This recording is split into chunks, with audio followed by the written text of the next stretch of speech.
Right, sorry I'm here. Sorry. Hello everyone, I'm Metis Balaska and welcome to the stream. So, yeah, sorry for running a bit late. I pushed my time a little bit. But yeah, it is time to get back into Arcadia Fallen 2. We retrieved, we retrieved,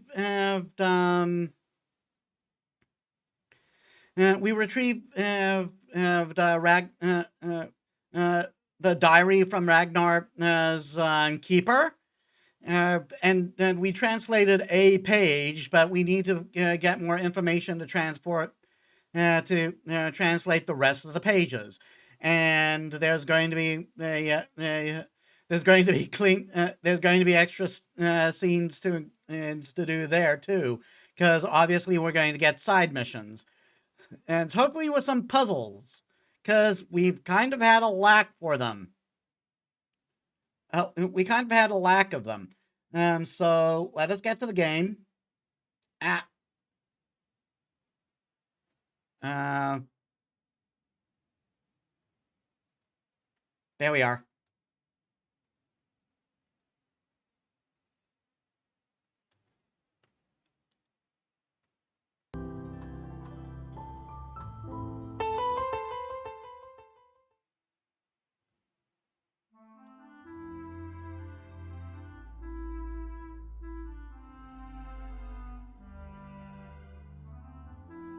Okay, let's collect our side missions. You enter Ragnar's lair and pause when you hear a quiet muttering. Come on, just close up properly, won't you? Curious, you search the room and find Ragnar trying desperately to close the door to a small cupboard.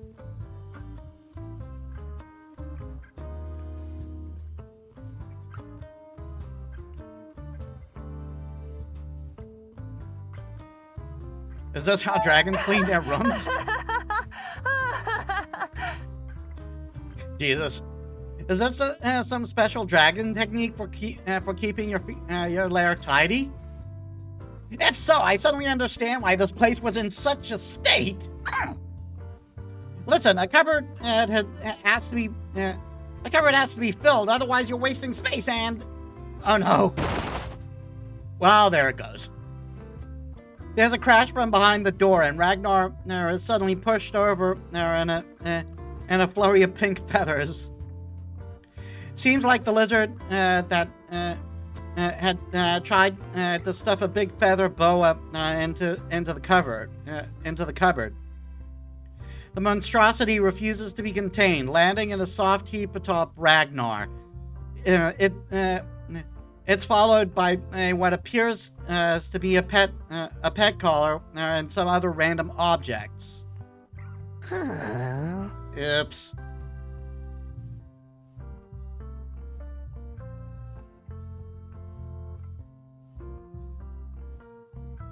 I thought we returned the borrowed items. Really? I thought we already returned all the items you'd borrowed from around the school. You did! Ruin my perfectly good hoard! But these are, different. These are other items that I was borrowing from the school.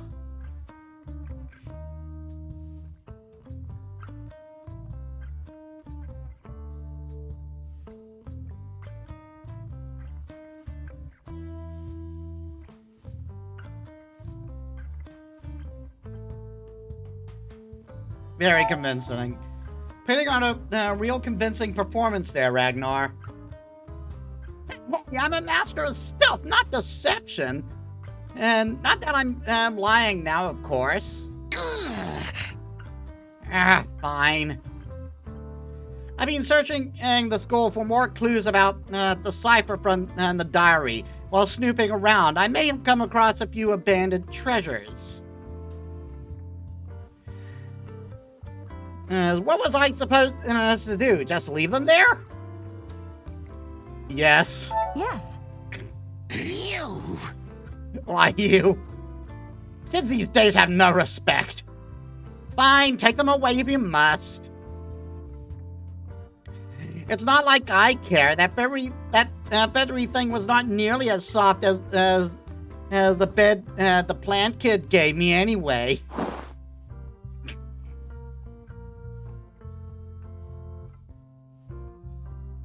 Ragnar lets you pick up the feather boa, a small battered compass, a silver brooch shaped like a rose, and a fancy cat collar. I think I know who that cat collar belongs to. You should return these when you have the time. I was just trying to pass the time while waiting for you numbskulls to figure out how to read the diary. And just what are you hoping to learn? I wonder. What do you think you might learn from that diary? My father was looking into the history of the dragons with the hope of finding out what happened and if any of them survived, like me. I want to continue the search where he left off.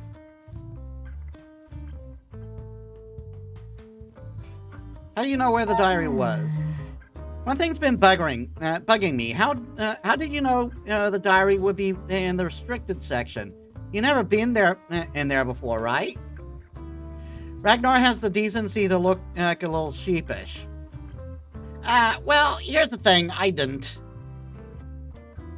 But it just had to be there. I'd searched everywhere else in this rotten place. My father was very smart. He must have found a way to mess with the librarian's machinery so they would file away his diary without raising the alarm. All other records made by the archivists were destroyed, so that diary is precious in more ways than one. About that. Do you think there are other dragons out there somewhere? As far as I know, no one's ever seen one. That's just because they don't know where to look. Just like me, I'm here. I'm sure my brethren are masters of stealth, living somewhere in secret, far away from the eyes of humans. I mean, anything's possible, but we met dragons in the Sparrow's Inn, just saying. We just need to figure out where, and when we do, well, I'll be able to return home. I'll be off then. Time for me to head out. Ta-ta for now. Right, I'll be waiting.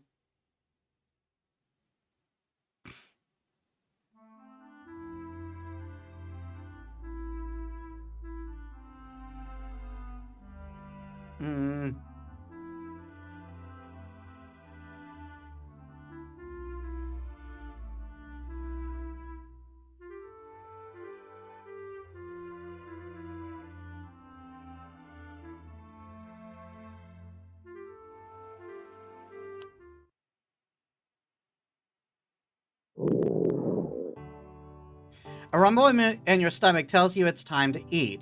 So you make for the dining hall, following the scent of pumpkin soup along the hallways.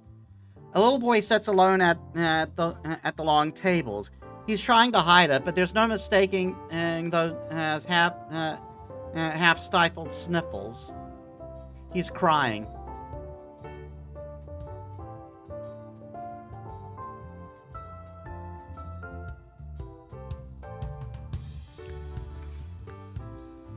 Did something happen? Are you okay?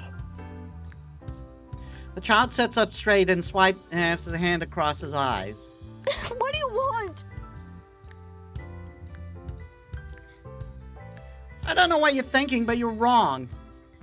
His eyes look fierce, but the shine at the end of his nose gives him away.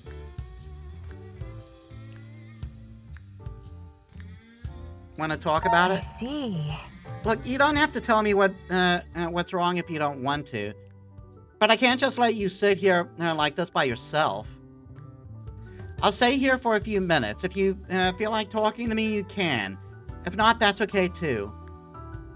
He looks down at the table. The boy lets out a huge sigh. I just miss my friends, okay? Okay, so first of all, probably a new recruit. Second of all, not one-to-one matching with the voice acting to the dialogue.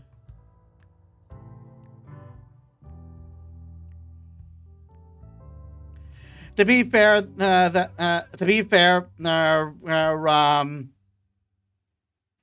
this is very much an indie. This is very much an indie project, so stuff like this can happen. In fact, that they actually hold on.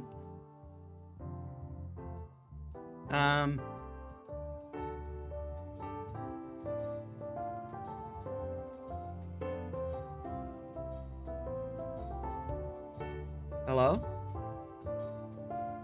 Oh my. No, it's saying it's fine. So why am I not seeing the audio? Why am I not seeing the output?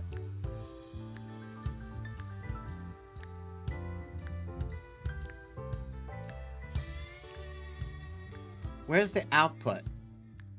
Oh no, I see it. I was too far down.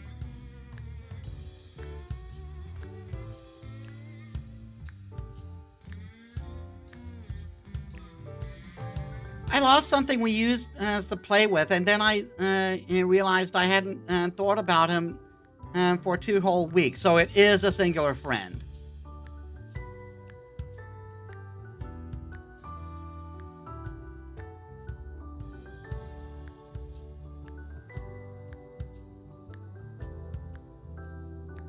You know... It's definitely not weird to miss people back home, buddy.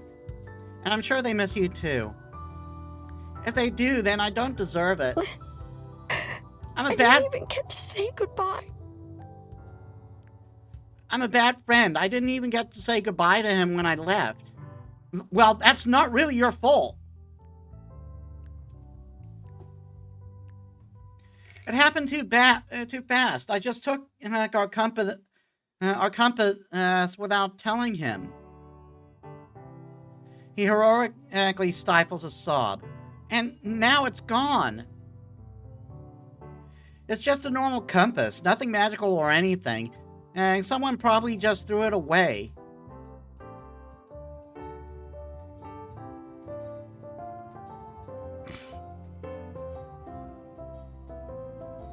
Is this it? Tell me about... Wait a second, is this your compass? You reach into your pocket and pull out the tin you rescued from Ragnar's new hoard. Could this be... Oh, my compass!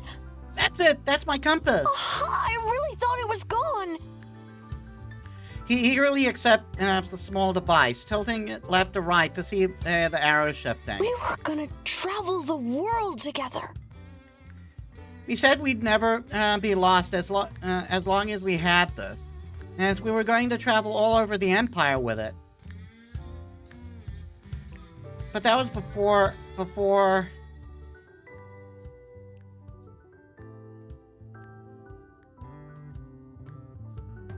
Maybe you will one day. What? Maybe we'll get to have those adventures together one day. I'll find my way back to him. I guess, if I can keep this safe, at least I might be able to find my way back to him. Thank you. He gets up from the table, clutching the compass tightly. That's one more lost item returned to its owner.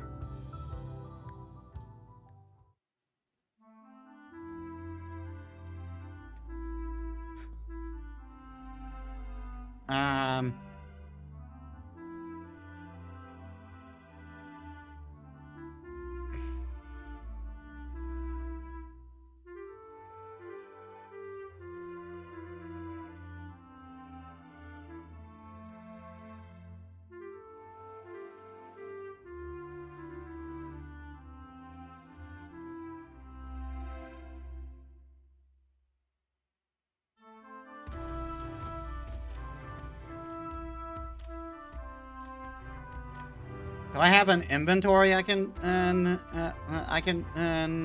see for myself?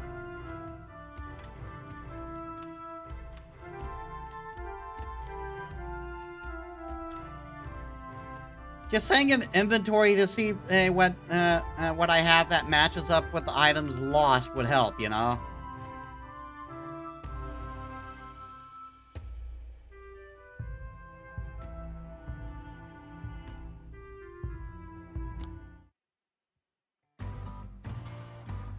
There's no way this will work. Oh, sure it will. Uh-oh. What are they up to? I've shown you my calculations. They are flawless. You mean like when you hijack the lights? Sure, in a confined setting, but Soren, we're going outside. Oh, you worry way too much. And you worry way too little, considering how much you still owe me for all the candy you ate last semester. Well, let's not get into that. I'm still trying to work out my drug debts, okay? When this baby's in position, all that candy will seem trivial.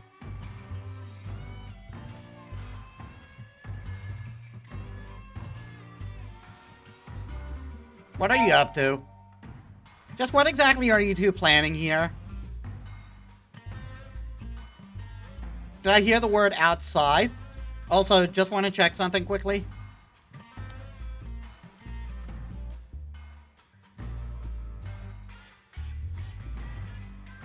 Happy to help.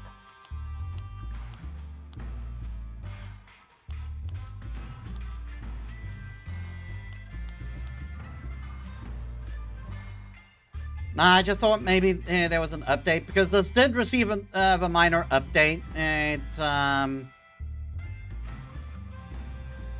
This did receive a minor update during the week. Did I hear the word outside? You heard right. Soren's had some kind of moment of inspiration, and he's about to make it my problem. You see, I finally finished up the signal booster for my radio.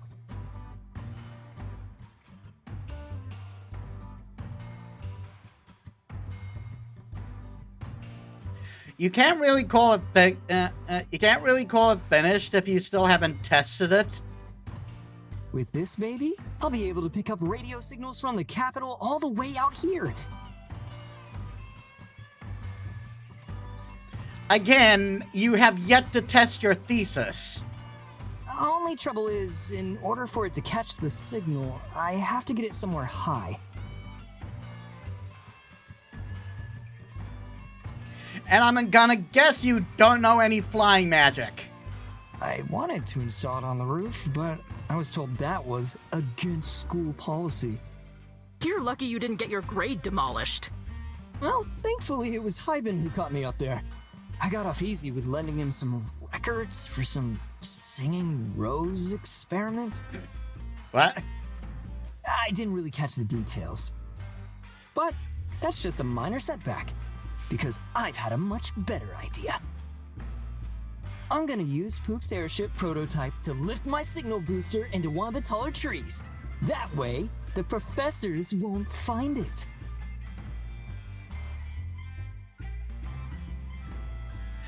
That sounds like a terrible idea.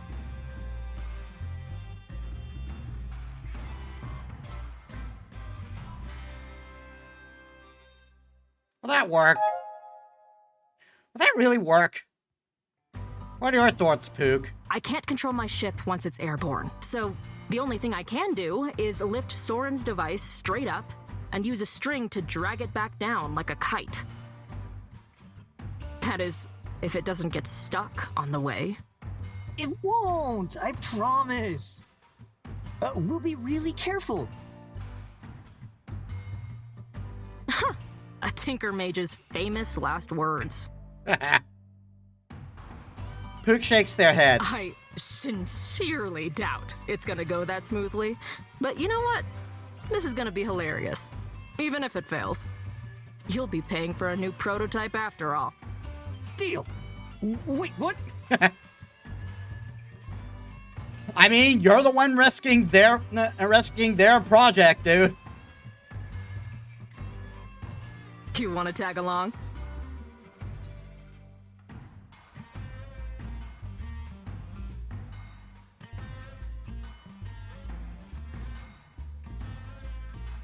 Sure. Sure, it'll be fun. Let's hop to it then.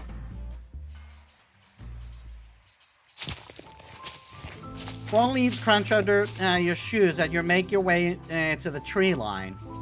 The trees have nearly shed the last of their orange fall dresses, and a chill winter breeze is nipping at your cheeks. Okay, I think this tree's good.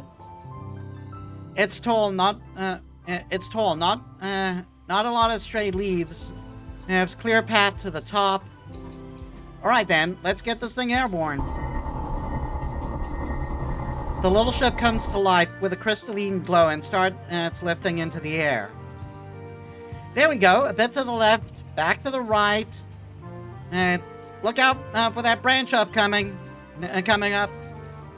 Soren, I swear by Ezeth, if you don't stop backseat steering, I'm dragging this thing right back down. And there it goes. It's stuck, isn't it?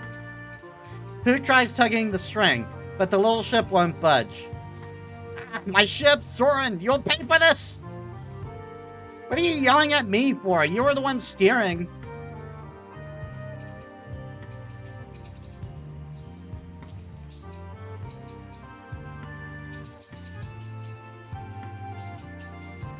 I am not going to make the joke because Soren probably would think, hey, that's a great idea. I'll get it down. Well, you roll your shoulders. Guess it's time for me to flex my old tree climbing skills. Have you ever climbed a tree before?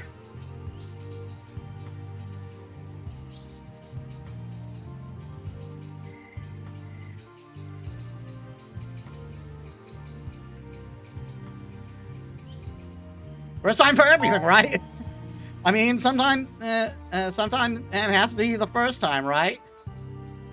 And today just happens to be that day. I have a bad feeling about this. It's okay, Pook. We're here to catch her if anything goes wrong. You grab the nearest branch and begin to climb the tree. Despite your confidence, it's a slow process. The branches are cold and the crisp air makes your hands cramp up. The ship isn't far up, thankfully,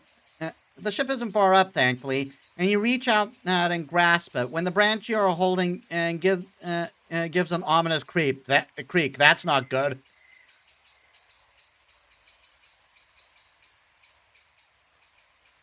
Damn it. The branch beneath you gives way, and you tumble to the ground in a rain of broken twigs and cracking leaves. Oof. Ah! You land in a heap on top of Soren and Pook. I mean, thanks for breaking my fall, I guess. Catching someone in midair sounds easier in stories. Are you okay, Metis?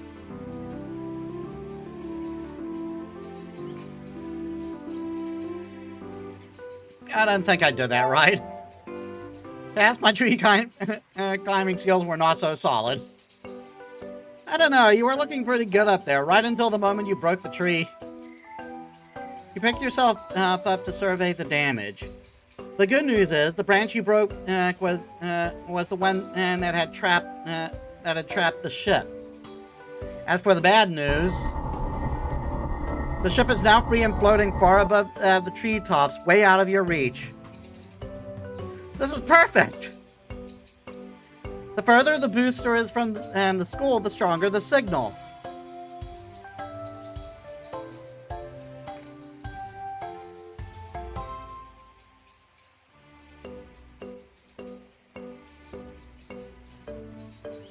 Soren, run! Soren, I'd skip the celebration and run if I were you. I'm gonna kill you! You watch as Pook chases Soren through the trees.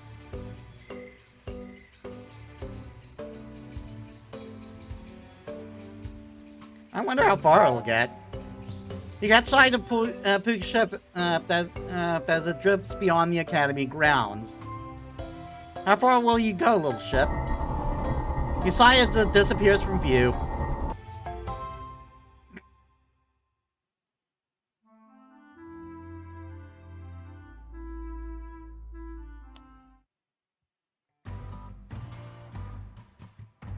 The Tinker Shop is never quiet.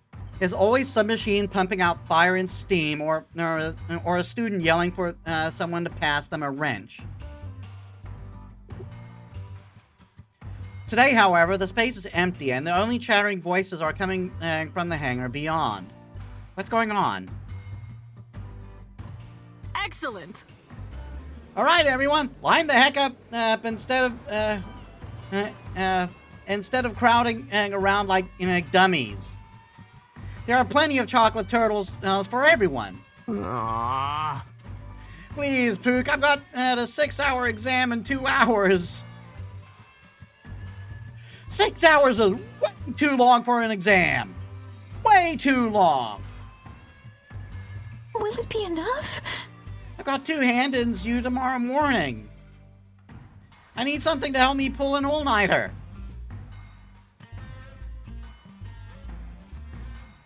Someone left it till late. It's so unfair. My girlfriend broke up with me. Please give me chocolate. I mean, I guess I can understand comfort chocolate. Toads. Corkscrews to all of you. I only have 2 hands. Hey. Metis. Perfect timing. Be a pal and come help me out.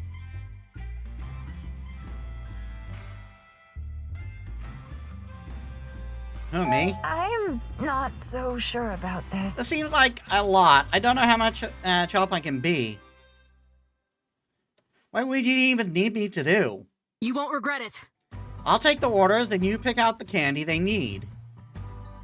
It should be simple enough once we get a rhythm going. Ready?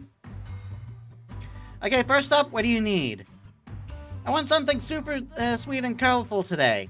Preferably something big as well that will last the whole day. You heard of Metis. What have we got?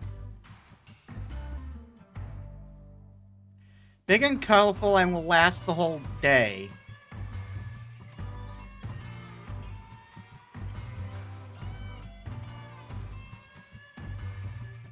I mean, I guess it would be this. You pick out the giant pink and white striped lollipop and hand it to Pook, who grins. Ah yes, these giant lollipops usually take people a good week to finish. That should do nicely. Look at how bright the colors are. Thank you. You're welcome. Okay, next. What do you need today? I need something sour. Something with a real kick that'll keep me alert in my next class. Got it. What do you think, Metis?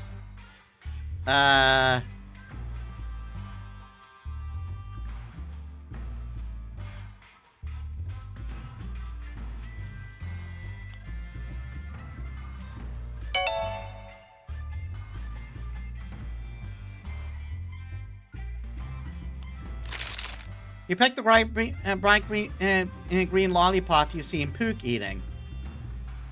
Ah, yes, the sour apple lollipops are a personal favorite. They'll be sure to keep you awake. I can feel my face scrunching up just by looking at it. This is so Owl House coded. It's perfect, thank you. Glad you like it. Okay, you there. Now, what can I get you? I would like some chocolate. Any kind of chocolate, really. I'm not really having a great day, so I could use some to cheer up. Sounds like it's time for Ellehammer signature products.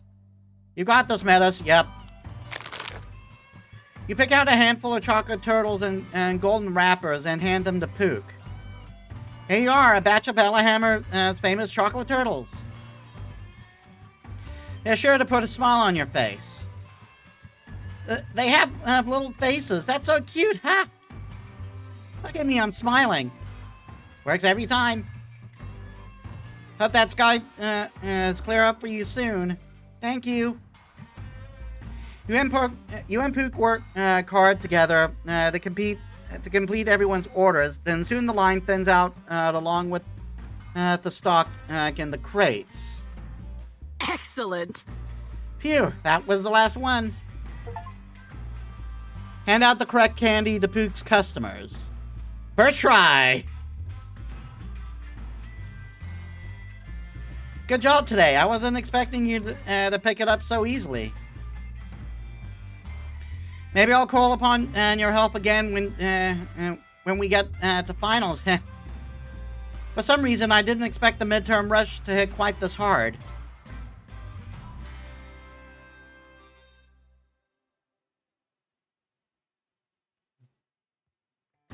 Is it always like this? Are people always this desperate? I have a limited supply and they know it. I had some trouble getting stuff delivered this time around, and then people piled up like this. The storms are getting worse each season.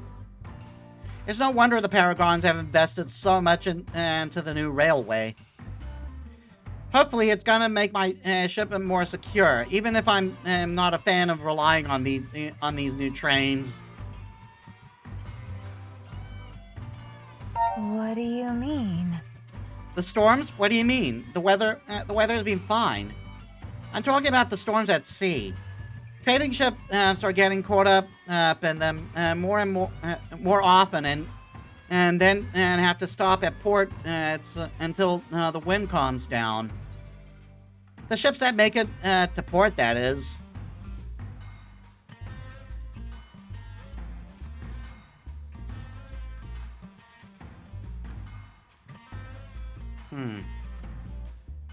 Seems like a big problem.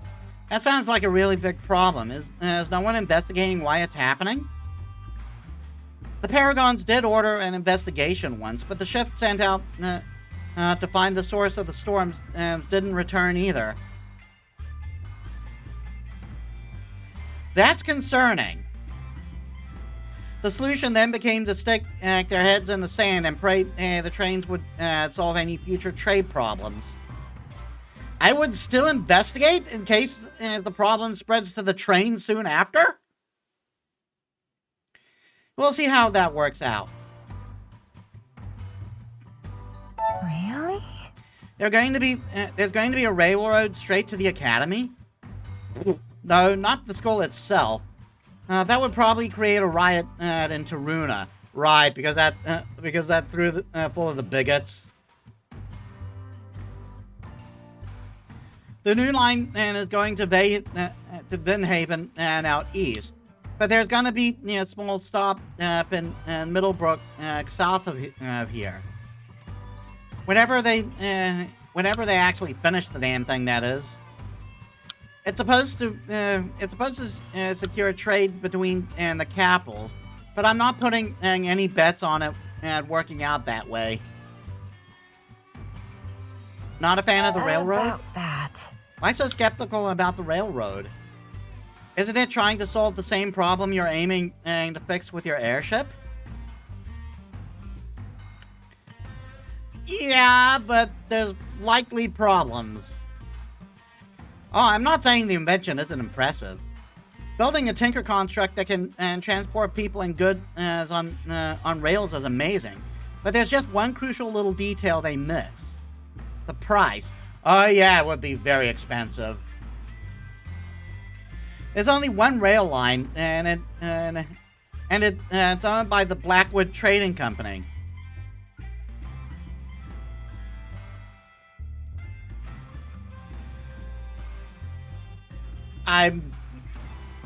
No, I don't think it's related to the guy from the last game. But I'm going to guess they're not very big fans of mages in general either. My family used to do business with them, and they were too cutthroat even for my folks. So I'm not holding out hope for the trains being an affordable option in the future. If my profit margins get too small, I won't be able to fund the completion of my airship. Then what's the point? Tell me about So how does your airship fit into all this? Well, Easy. It will revolutionize how trade is done across the continent. A new form of transportation, bound by neither land nor sea, but instead subject to falling out of the sky. I make my own set of problems, damn it! I'll be sure to land me a position and where I'm not tied down by either.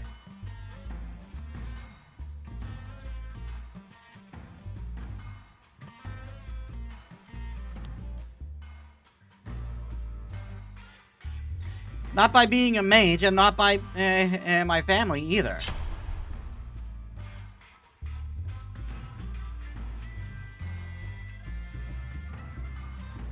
Yeah, it will benefit a lot of people across the Empire. Hook really worked really hard for this. They deserve the win. That is true. They are working really hard.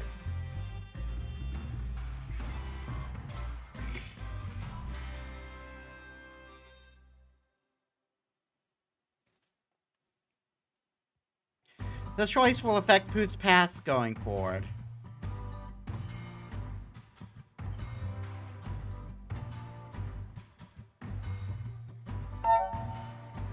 You forgot to mention that it'll probably help a lot of people as well.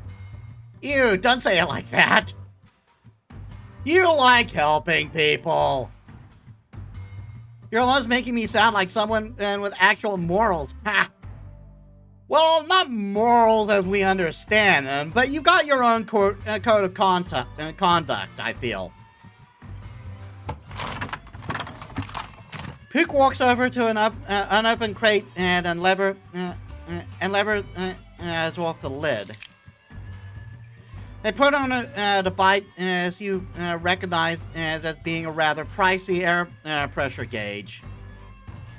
Today, I'm one step closer to achieving my goal, thanks to my profits. Want to help me install this cute thing? Following our rule, romance. Anything for the cutest mechanic around? No, that would definitely not be me.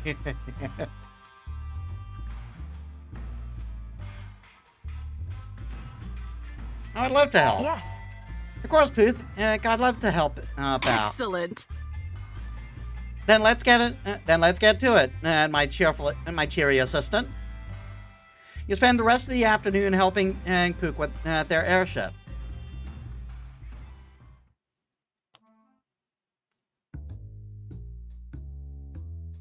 You feel like you've been roaming the school for hours, searching for a glimpse of Mercury. After he ditched you and Hannah in the library, you've checked the kitchen and the classroom, and even looked through the greenhouse house without spotting the old gray cat. Hold on a sec. We did get more companions.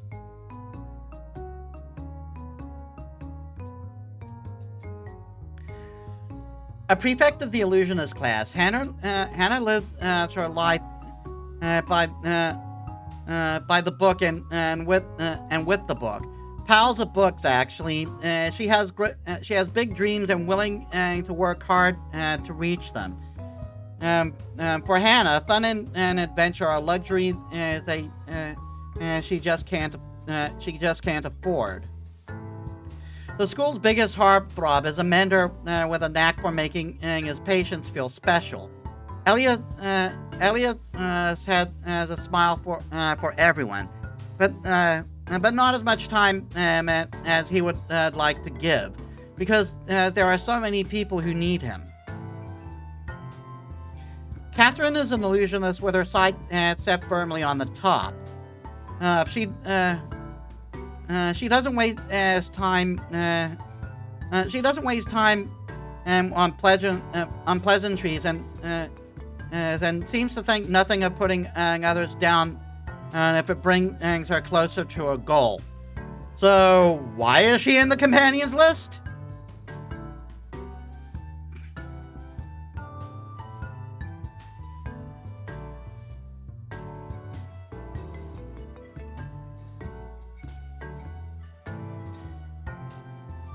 Professor Iban's favorite student, also a spirit mage, and has archivist blood that he never knew about. After a tough childhood and a lonely time at the academy, he wishes he could return to his hometown and the nature made you taught him so much. Hey, so welcome to the stream. How was your day? Whether doling out candy to the highest bidder or arguing the finer points of a deal with a possibly delusional and a meower, I'm going meow. Yep. We are searching for a cat.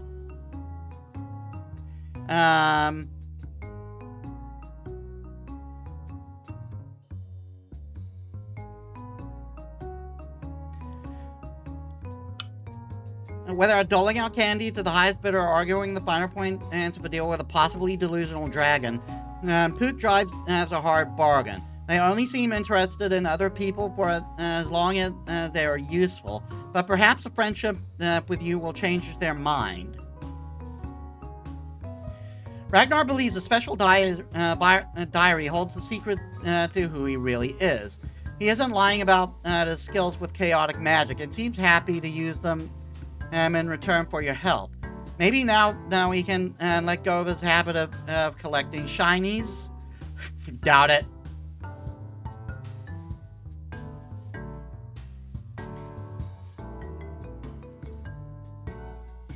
Without spotting the old gray cat, you're about to give up the search when you spot a fluffy tail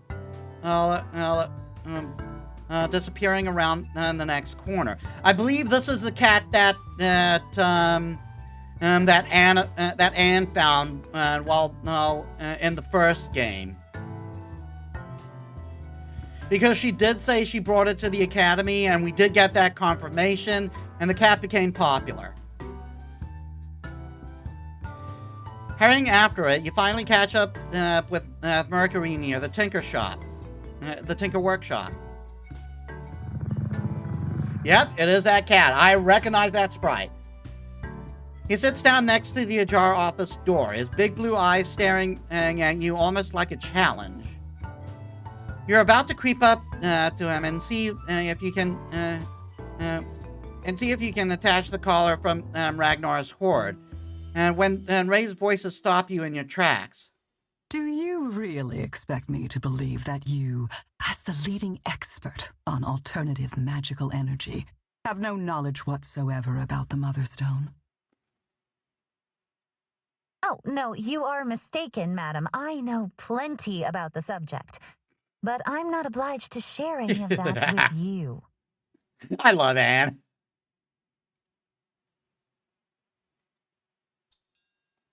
The voices are coming from beyond the door to Professor Hoffland's office.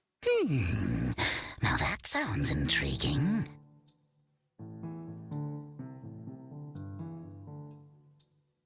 It does, doesn't it?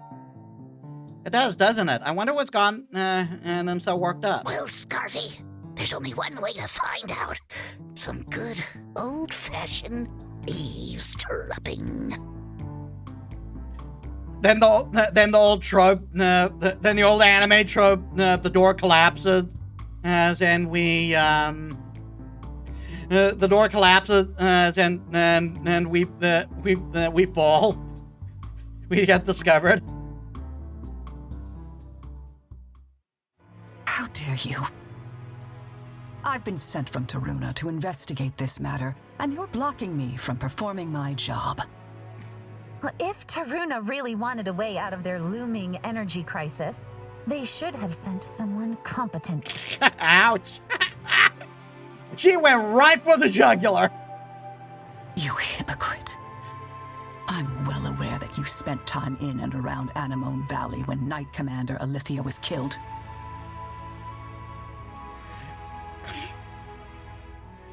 You know corroboration doesn't equal causation, right? Or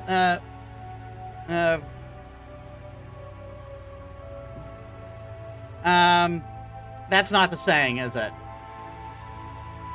Correlation does not equal causation. That's it.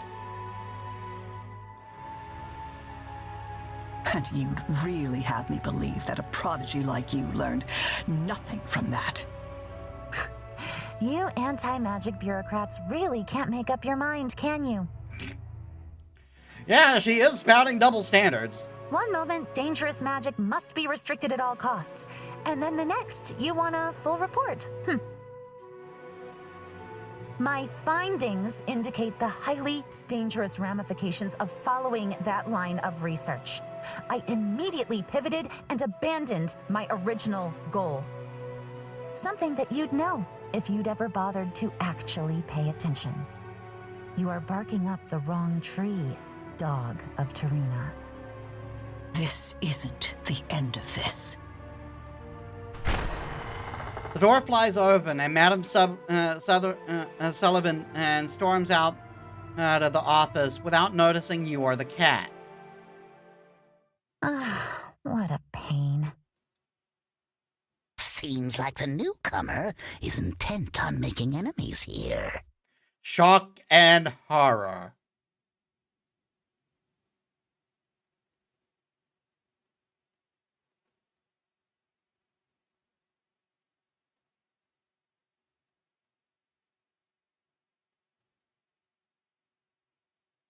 I am going to be amused. I am kind of amused by this. It's bold of Sullivan and to infuriate the professor like infuriate a professor like Hoffman. She's going to end up as a research subject in the Tinker Lab if she keeps this up. And us too if the professor catches us loitering by her door. So how about instead of returning returning that shiny door cat and potentially provoking her ire, you might just return it to me. You tighten your grip on the collar, moving it to at a safe distance away from Ragnar's clawing grasping claws. Fine. That cat had better appreciate how generous I'm being. You grab the grumpy lizard. The grumpy lizard hides away in your scarf, sending you to the surface. Sending you to the surface. Leaving you to face the big gray cat. Sending you to the surface? What the fuck was I reading? I suddenly veered into a whole different story. He was now watching you intently. Can I put this on you? Look, I found your collar. Can I put it back on you? Seriously, you're talking to the cat now? Ragnar hushes when Mercury gets up and saunters over to sit down in front of you, purring expectantly. You lean down and fasten the collar around Mercury's neck. His fur is incredibly soft beneath your fingers, and when you sit back to survey your handiwork, he stretches contentedly. Smug little critter. The cat turns and trots off, slipping through the opening door into Hoffman's office. There you are, Mercury. Is it dinner time already?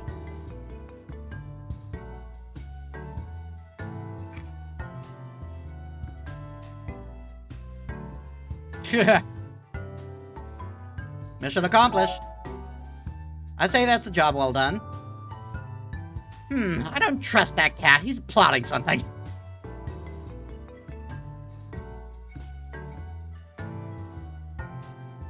Jealous? Aw, are you jealous, Ragnar? Should I pay your head as well? No, absolutely not, Baka! I'm a mighty dragon. I won't stoop so low. For this foolishness. We should get back to more important business.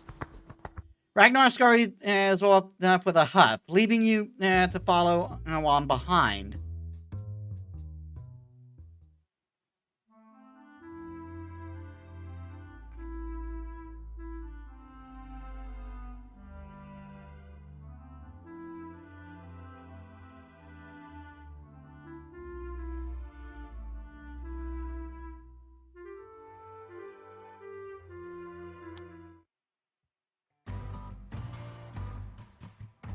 All the Tinker Mages are working on their final projects.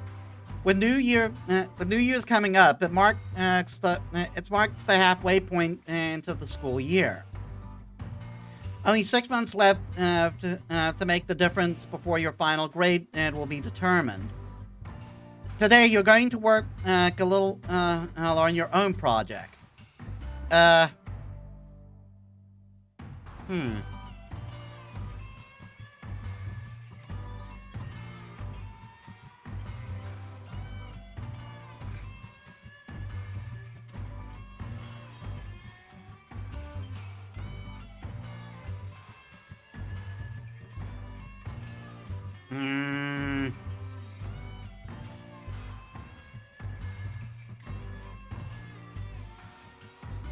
Probably an alarm clock, let's be real.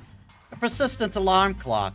The Academy's bell is just too easy to ignore once you get used to the sound, but your clock will randomly change its sound to give you a new experience every morning. That sounds like a sensory nightmare.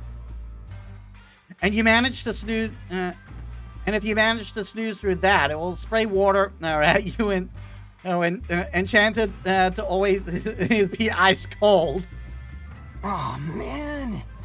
You know, sometimes when I look at this project yours, I kind of hope you don't succeed. He wouldn't want me to succeed, would he? What's going on? How are things going? Need a hand?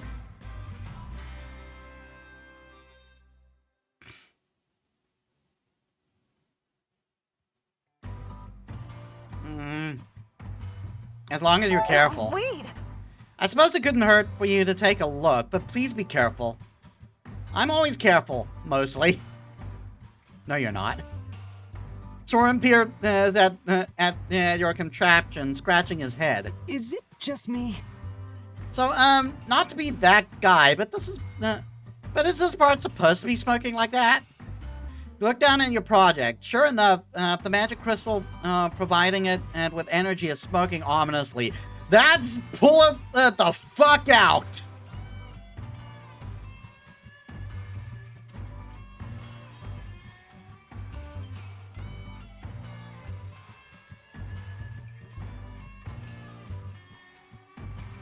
I would get nervous if I saw it smoking, I'll be real. Oh no. Yeah, that's not looking good. I'm just gonna turn it off. You reach out to disconnect the power source, but as soon as you touch it, the crystal shatters with a bang. And now I got crystal shards stabbed into my hand. Yay! No way! Shit, Metis, are you okay?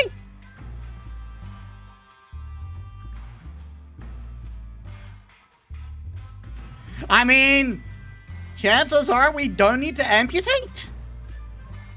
You hold your hand up and examine it.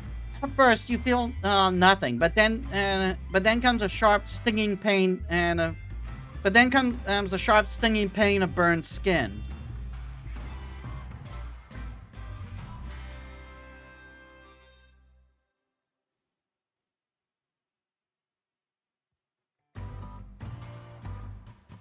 I will get annoyed.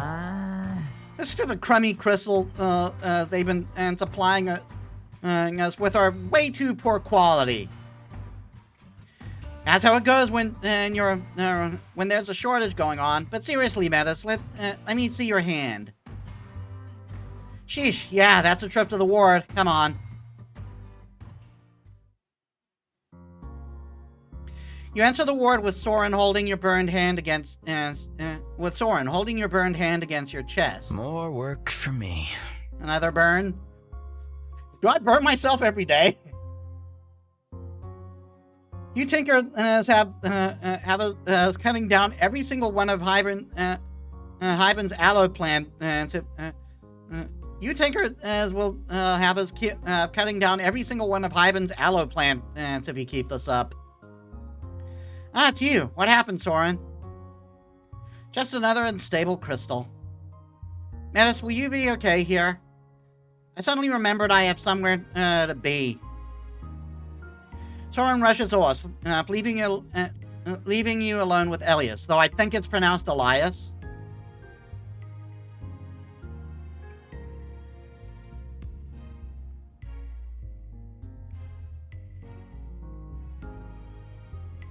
What was that about? Huh? What's that? What just happened? Do you two know each other? Perhaps your friend is simply afraid of hospitals? A common fear. Now let's take a look at that hand of yours. Elias carefully takes your hand in his. The skin is red and swollen and burned, and it burns something fierce. Noticing your discomfort, the mender is gentle and as he takes a closer look. What a nasty burn! It must be quite painful. Still, it's surface level and should be simple enough to heal. Though I'm tempted to leave you with a painkiller potion and call it a day. I feel like you tinker would be a lot less reckless if you had to deal with the injuries like this in a non-magical way.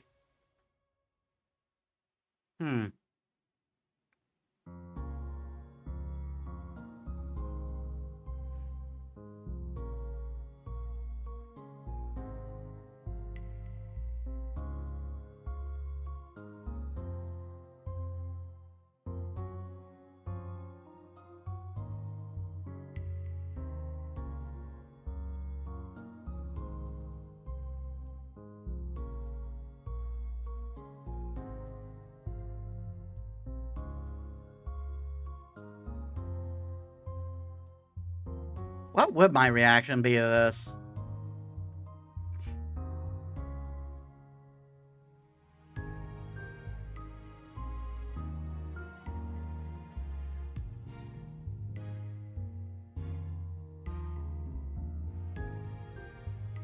You're too nice for that. Actually, You strike me as someone who's too nice not to treat their patients properly. Do I need to fetch my needles? What the fuck? Oh, Metis, you have no idea how cruel I can be. Elias's hand fills with golden light, and you feel your hand tingling with healing magic. His expression is focused, and that charming smile of his is nowhere to be found. You're staring, little mouse.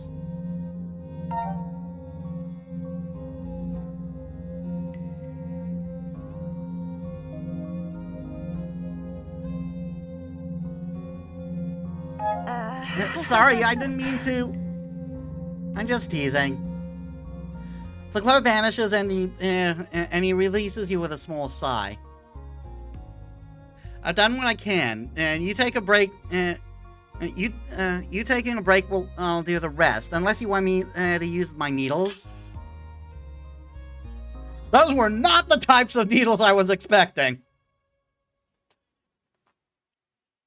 Those are fucking weapons. And I should know. My favorite character in Fate uses those things. You follow his gaze to a table nearby, where a set of long golden needles is ready for use. How they are used, you're not sure. Maybe it's best not to find out.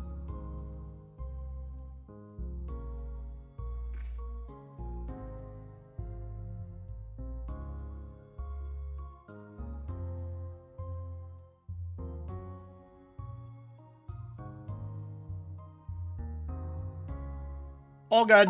thank you. I'm all good, thank you, Elias. Not that I mind pretty patients like you dropping by. But you can thank me by taking better care of yourself in the future. I gotta wonder why he's so flirtatious.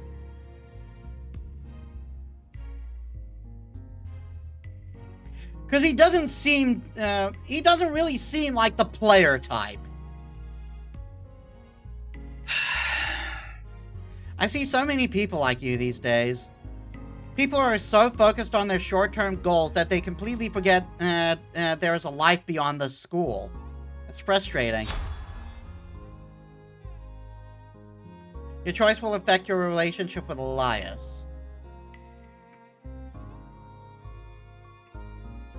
Who are you to tell other people what's important to them?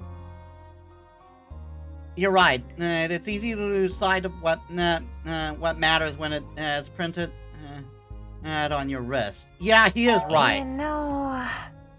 I guess you're right about that part. It's very easy to lose sight of the future when you're looking at your wrist all the time. How interesting. Didn't expect to hear that from you, of all people. Anyway, I've done my part. You just need to rest, so be sure to do that.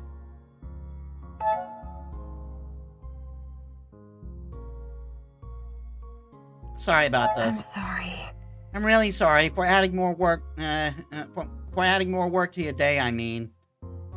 You deserve to rest yourself. It's okay. This is what I'm here for. For as long as I'm needed, at least. Don't worry about me, Mouse.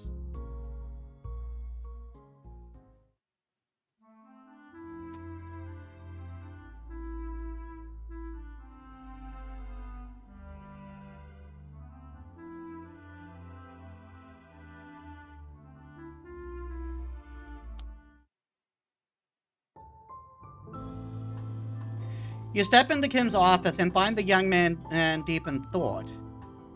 He's holding a bridge crayon and drawing. He's holding a bridge crayon drawing of two stick figures. The paper is slightly yellowed with age. I think he showed something like that in the first game. He doesn't seem to have noticed you, so you gently clear your throat. Oh, hi. Sorry, I was miles away. Years away, really. Looking up at you, there's a brightness around his eyes, but his smile is as warm as ever. He puts down the drawing.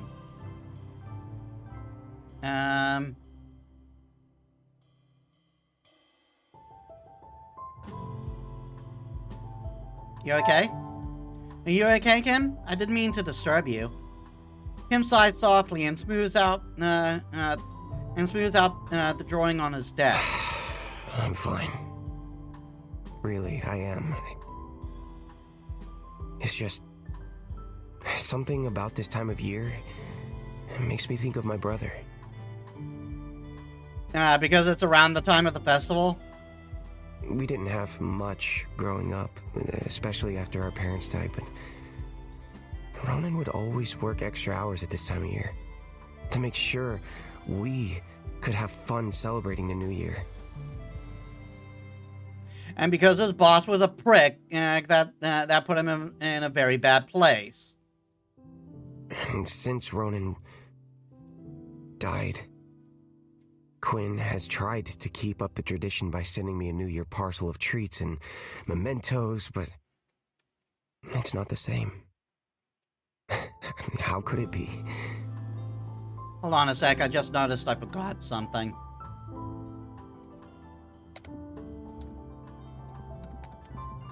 I forgot to mark that this is a blind playthrough.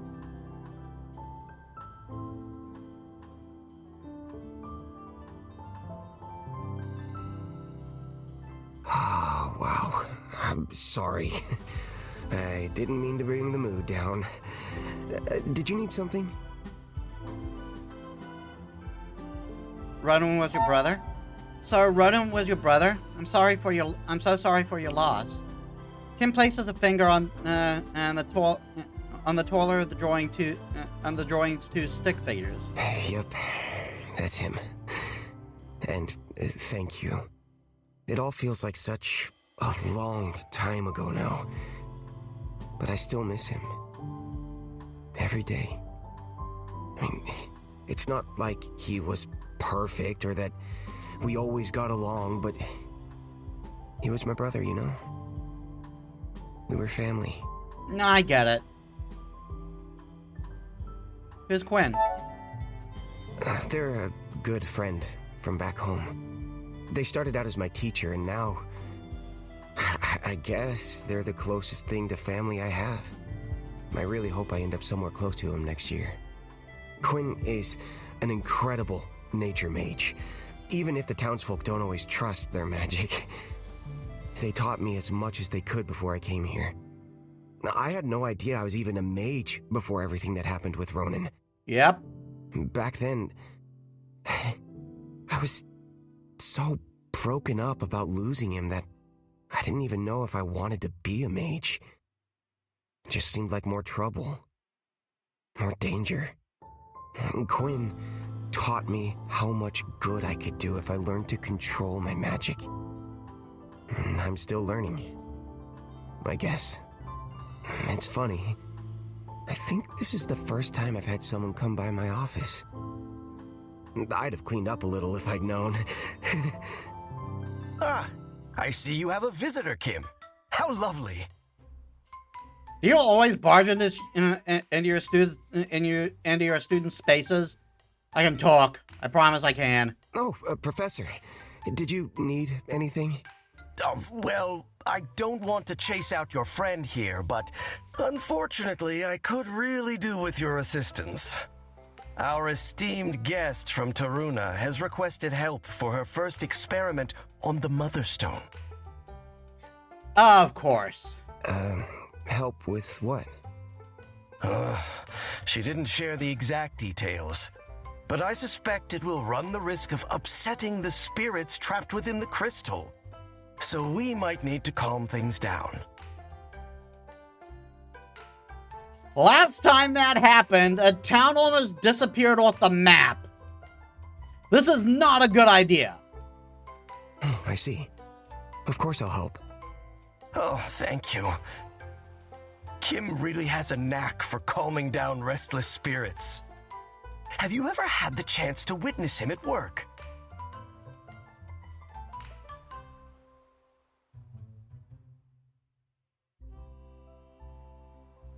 Only on plants so far. I've only seen Kim work with plants. Excellent! Then this will be a great chance for you to witness his brilliance. It was another life that witnessed his brilliance in being a Ghostbuster trap. Please, come along. You really don't have to. It's not that big of a deal. Pish-tosh. Nonsense. You're the most impressive student I've had in years. Centuries even. I've been around the block a few times. My TARDIS goes everywhere. Again, I have never seen Doctor Who. You wouldn't cheat your teacher out of bragging about his most brilliant spirit mage. I'm the only spirit mage here, though. Still not a false statement. It's hard not to be the best when you're the only one.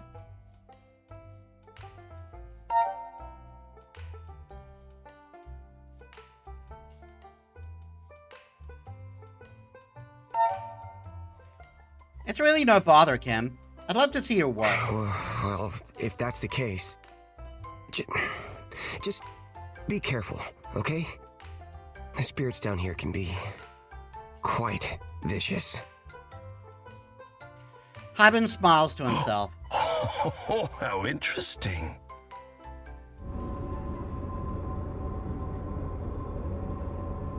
You've never been in the school's engine room before, but you've heard about the massive crystal that supplied the entire facility with raw energy.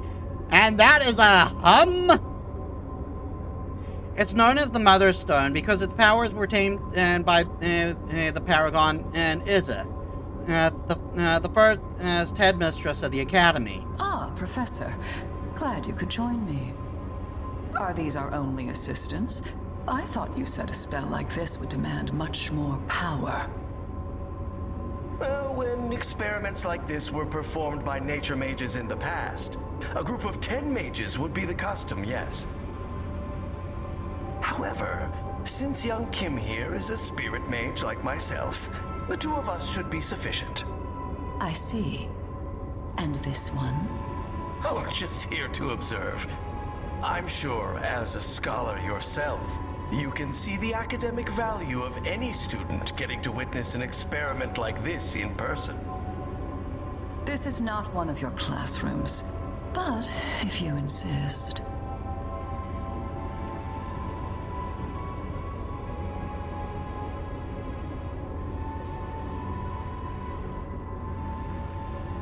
What experiment is this?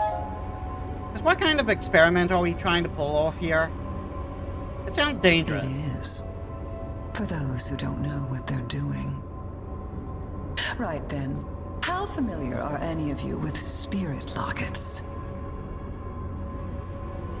Another life? I know exactly what you're talking about. This life? Probably not a clue.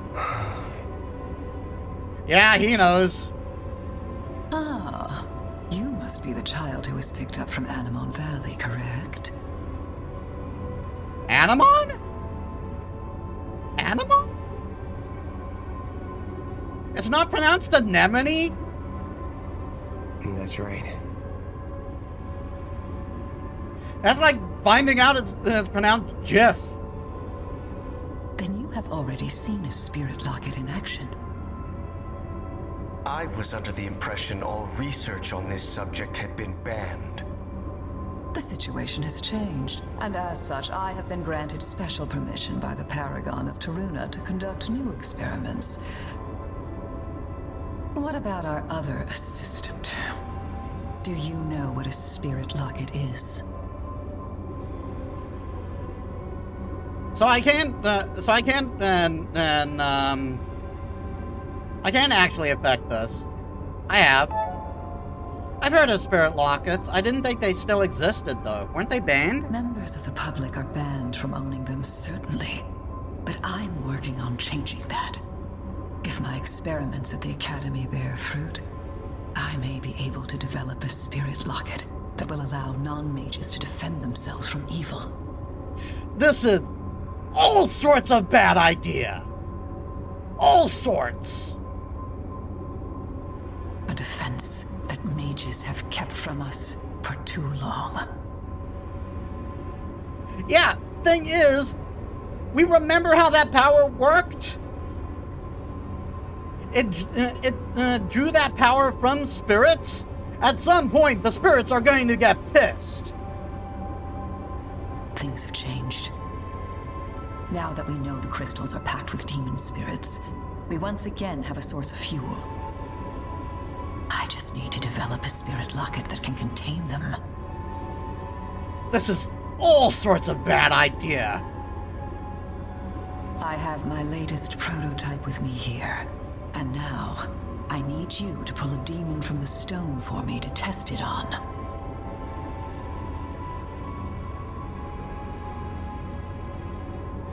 Did you learn nothing from the valley? Thing. We have one clear example as to why that is a bad idea. Professor. It's okay, Kim. Madam Sullivan, when you find an obvious solution to a complex problem that isn't widely used, there are two possibilities. Either you are the first one to think of it, or someone else tried it and deemed it, or it was ruled out as a possibility because of some other problem. Or others have already tried and failed, and we don't hear the tales of those who fail. I guess we'll find out now which one I will be.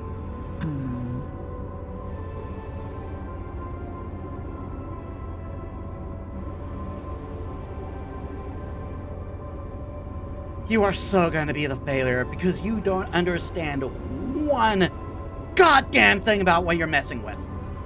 Let's begin.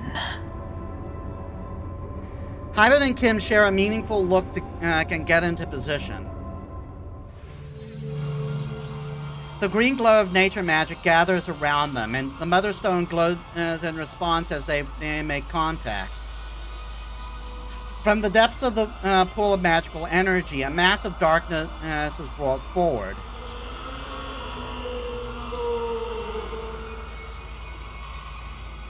That one looks a tad more meaner than the demons in the first game.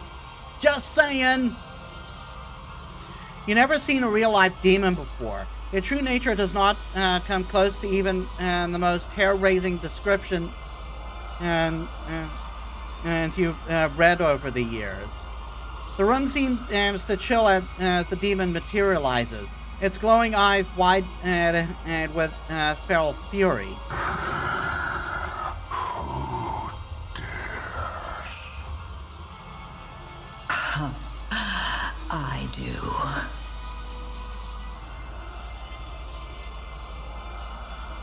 And fuck you up the ass, lady. Just that kills her.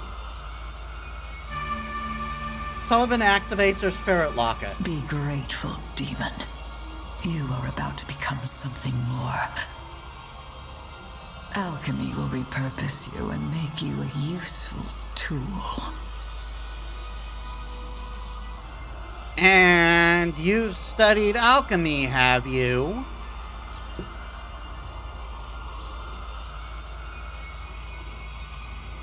Wait, cats?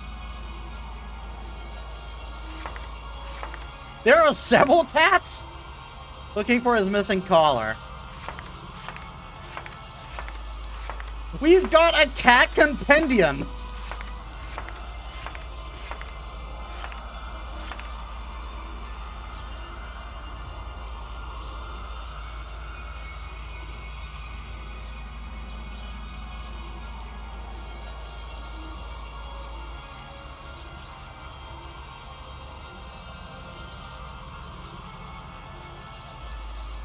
Okay, so she is listed under the alchemist, but how? No, but I think her ego's. I think her ego is over. I think her ego is bigger than her skill. Just saying.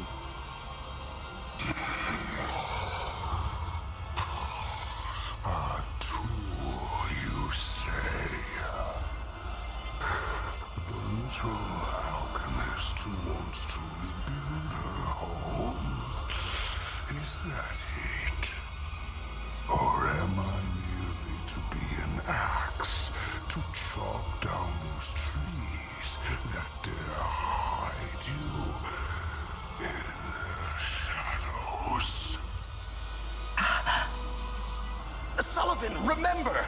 The demon will try to use your own rage against you! I know that, you useless academic. Really? Because it seems like you forgot about that. This is nothing. Sullivan intensifies her effort, and the demon is dragged into her alchemic device. As she works, you notice the Mother Stone pulse with unusual power. It reminds you of the magic Ragnar uses. You look at the stone and watch it, its glow, pulse, and flash as it pushes as against Kim's magic. Looking deeper, you see flashes as of shadows writhing and twisting in the crystal, and then it's just a moment, but your eyes widen and your blood run coals as a single serpent eye opens to stare back. Then it's gone.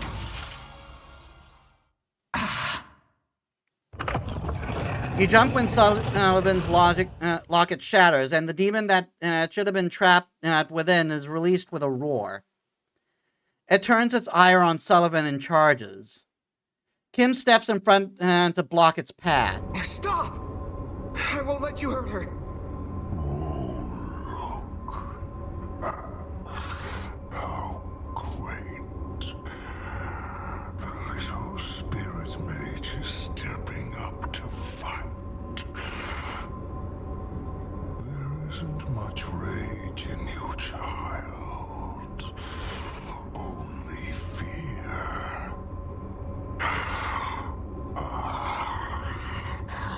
How can such a spineless fool be a threat to me? You have no idea who you're dealing with. Poor little whelp who couldn't even keep his brother's promise.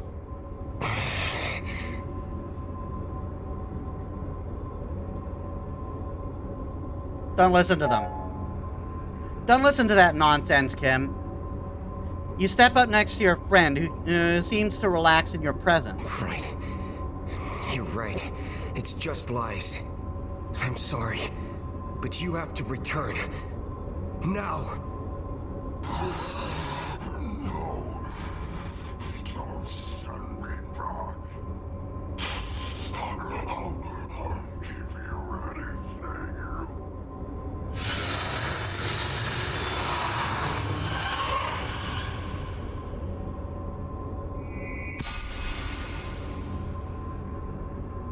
Green magic gathers around Kim, and the demon screeches enraged as it sports back to the back into the crystal.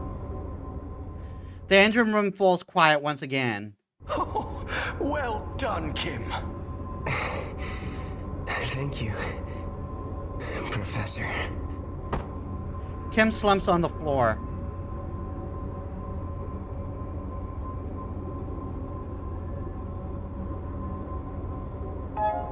Kim, are you alright? Oh, yeah.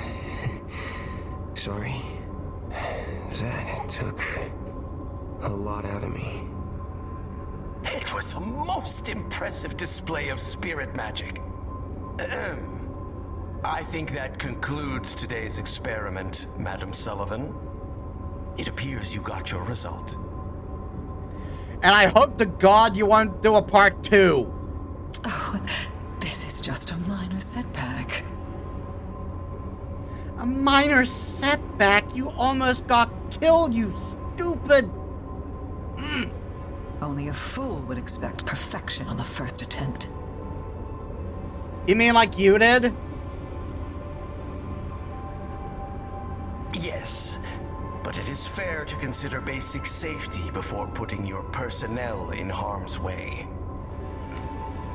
Let me guess, she's going to reply with, "You're just mages, so..." So, if you plan to chase this fool's errand, by all means continue. But it will be without our assistance.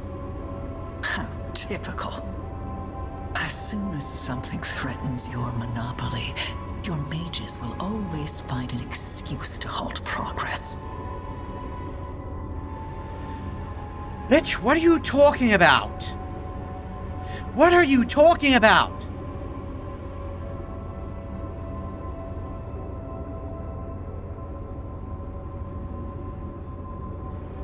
Consider basic safety. If you continue to chase this fool's errand, and we will not assist you. That's what he said. He said, if you're going to continue to to do this dangerous shit without considering safety precautions, then we will stop helping you and you can die of fucking alone. That is what he said. But I will not be so easily deterred. Mark my words. How the fuck did you graduate to being a full-out alchemist? How the fuck? Her teacher must not have been as cool as Elizabeth. Her teacher must not have been as cool as Elizabeth. Elizabeth was pure badassery incarnate. She probably broke the mold, and no other alchemist could match her. Oh, what a dreadful mess. My apologies for dragging you into this. The Paragon insisted I humor the woman with her request, but had I known this would be the outcome, I'd have put my foot down sooner. It's okay, Professor. I'm alright. Really. I do have questions, though. I'm sure those questions can wait until after you've gotten some rest. You two should head back now. I'll clean up this mess. Oh, go to the dining hall and have Mrs. Honning get you some chocolate. Sounds good to me. Can I trust you to make sure he eats something? A demonic commune like this is quite straining on the body.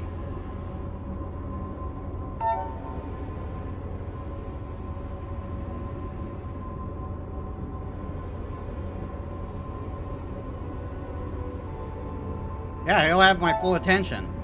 I'll give him my undivided attention, Professor. This really isn't necessary. Very good. Now, off you go. He doesn't. He can't sing for crap, but I respect. I respect his. I respect his. What's the word I'm looking for?